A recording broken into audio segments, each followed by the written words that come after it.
Hello, my dear students. How are you all? I hope that you are happy, healthy, and fantastic. You are welcome to Symbolic Education. Symbolic Education में आपका स्वागत है. Dear students, हमने अपनी पिछली class के अंदर आपके 9th क्लास की इंग्लिश की बुक मोमेंट के सेकंड चैप्टर को स्टडी किया, जिसका नाम है द एडवेंचर्स ऑफ टोटो. यानी कि यह चैप्टर एक छोटे से बंदर जिसका नाम है टोटो, उसके कारनामों से भरा हुआ है और ये बहुत ही अच्छा चैप्टर है, बहुत ही प्यारी इसके अंदर एक कहानी है. तो आज की क्लास के अंदर इसी चैप्टर से जुड़े हुए हम क्वेश्चन सीरीज को शुरू करेंगे और ये देखेंगे कि इन क्वेश्चंस के आंसर्स को हम कैसे देंगे. और मैं आपसे ये उम्मीद करता हूँ कि सारे क्वेश्चंस को आप बड़े ध्यान से सुनेंगे और उनको सीखने की कोशिश करेंगे और साथ साथ आप अपनी इंग्लिश को इम्प्रूव करने की कोशिश करेंगे. तो इसी के साथ अब हम शुरू करते हैं ये सारे क्वेश्चंस और लेते हैं पहले क्वेश्चन को और देखते हैं इसका आंसर आप कैसे देंगे. Let's start. तो इस चैप्टर के पहले क्वेश्चन में आपसे पूछा गया कि how does Toto come to grandfather's private zoo. यानी कि जो एक छोटा सा बंदर है जिसका नाम टोटो है, यह दादाजी के निजी चिड़ियाघर में कैसे आता है. तो इसका आंसर में आप लिखेंगे.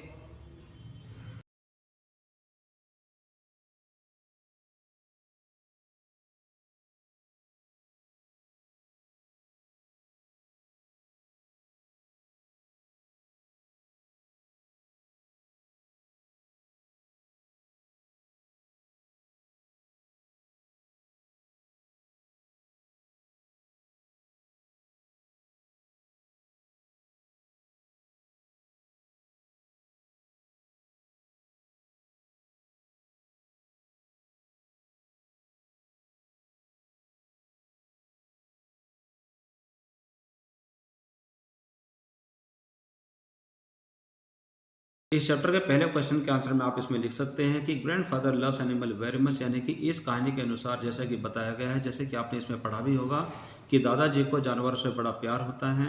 One day he saw this attractive monkey with a tonga driver. कि एक दिन उन्होंने इस आकर्षक बंदर को एक टांगा ड्राइवर के साथ देखा. The monkey was tied to feeding trough. यानी कि जो ये बंदर था यह जानवरों के चारा खाने का जो एक नांद होता है उसे बांध कर रखा गया था. And seemed out of the place. और ये वहाँ पर बहुत ही विचित्र, बहुत ही अलग नज़र आ रहा था. Grandfather had great liking for animal. यानी कि दादाजी के मन में जानवर के प्रति बहुत ही दया करुणा भरी हुई थी. सो इसलिए he decided to buy Toto from tonga driver. तो इसीलिए उन्होंने डिसाइड किया कि वो टोटो को टांगा ड्राइवर से खरीदेंगे. And bought it for ₹5. और उन्होंने इसे ₹5 में खरीद लिया. And made him the part of his private जू. और उसको अपने निजी चिड़ियाघर का हिस्सा बना दिया. इस तरीके से वे इस बंदर को उस घर में लेकर के आए थे. Question number second. Question number second में आपसे पूछा गया है कि Toto was a pretty monkey. Toto बहुत ही प्यारा बंदर था. In what sense is Toto pretty. यानी कि किस तरह से टोटो बहुत ही सुंदर है, बहुत ही प्यारा है. तो इसका आंसर में आप लिखेंगे.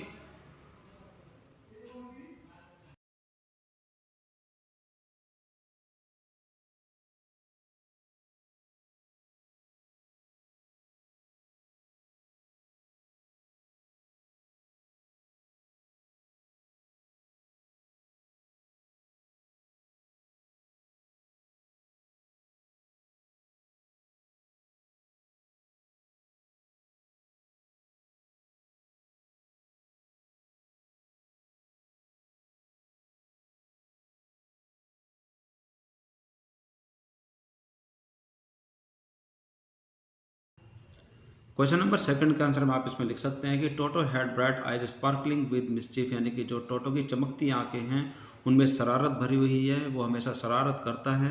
आगे आप इसमें लिख सकते हैं पियरली वाइट टीथ. और मोती से चमकते उसके दांत हैं.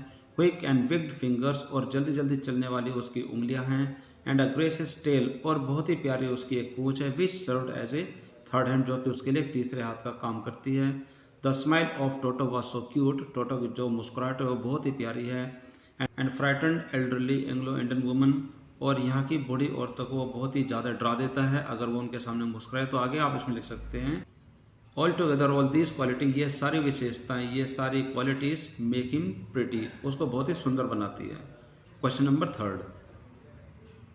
क्वेश्चन नंबर थर्ड में आपसे पूछा गया कि why does grandfather take Toto to Saharanpur and how. कि दादाजी टोटो को यानी कि छोटे से बंदर को सहारनपुर क्यों लेकर के जाते हैं और उसको कैसे लेकर के जाते हैं.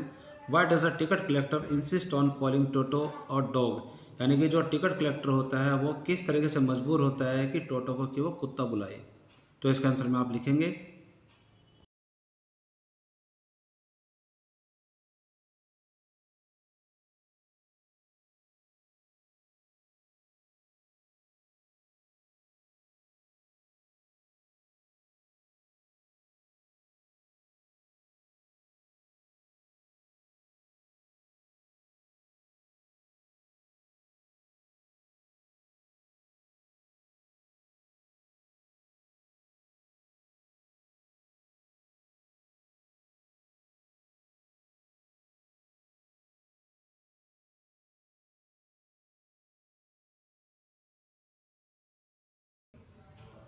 क्वेश्चन नंबर 3 के आंसर में आप इसमें लिख सकते हैं कि टोटो वाज ए मिस्चीफियस मंकी, यानी कि टोटो एक बहुत ही शरारती बंदर था। He kept disturbing all others animal in grandfathers private जू, और वह दादाजी के निजी चिड़ियाघर में बाकी दूसरे जानवरों को हमेशा परेशान करता रहता था। इट सीम्ड दैट, ऐसा प्रतीत होता था कि only grandfather could manage him, सिर्फ और सिर्फ दादाजी ही उसको संभाल सकते हैं। So he took Toto to Saharanpur in a bag, इसीलिए दादाजी उसको एक बैग में सहारनपुर लेकर के गए।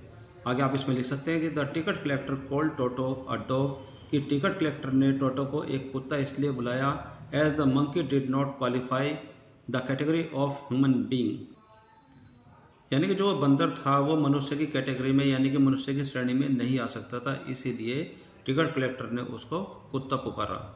Question number 4।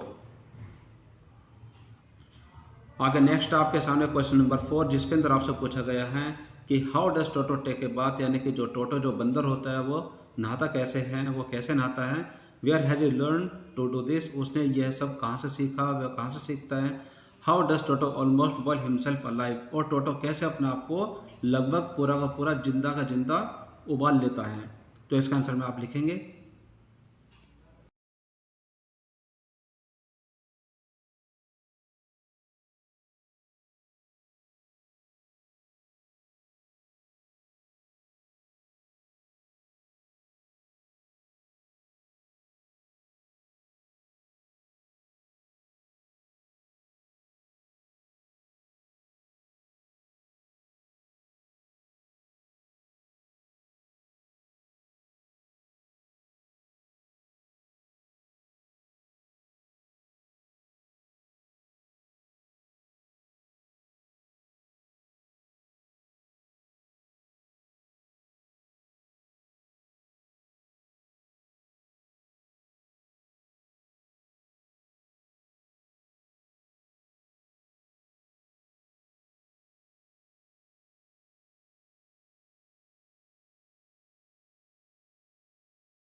क्वेश्चन नंबर 4 के आंसर में आप इसमें लिख सकते हैं कि Toto cunningly tested the temperature of water, यानी कि टोटो बड़ी चालाकी से पानी का टेम्परेचर चेक करता है विद हिज हैंड, अपने हाथों से। Then gradually stepped into the bath, और उसके बाद धीरे धीरे वह अपने कदम आगे बढ़ाता है।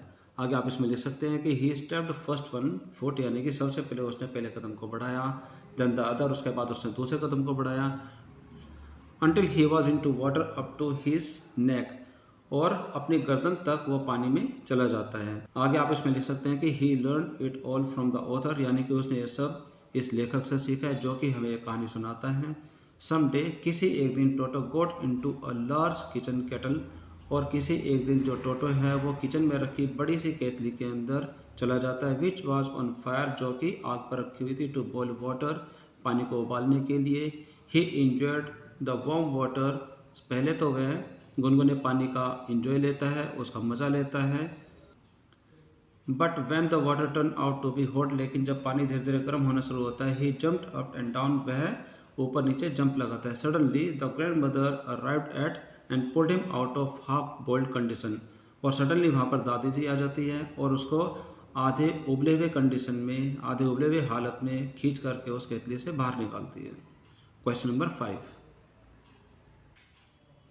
क्वेश्चन नंबर 5 में आपसे पूछा गया कि वाई डज द ऑथर से, यानी कि लेखक ऐसा क्यों कहता है। Toto was not the sort of pet we could keep for long, यानी कि टोटो उस प्रकार का जानवर नहीं है, उस प्रकार का पालतू पशु नहीं है जिसको हम काफ़ी लंबे समय तक अपने घर में रख सके। ऑथर ऐसा क्यों कहता है, तो इसका आंसर में आप लिखेंगे।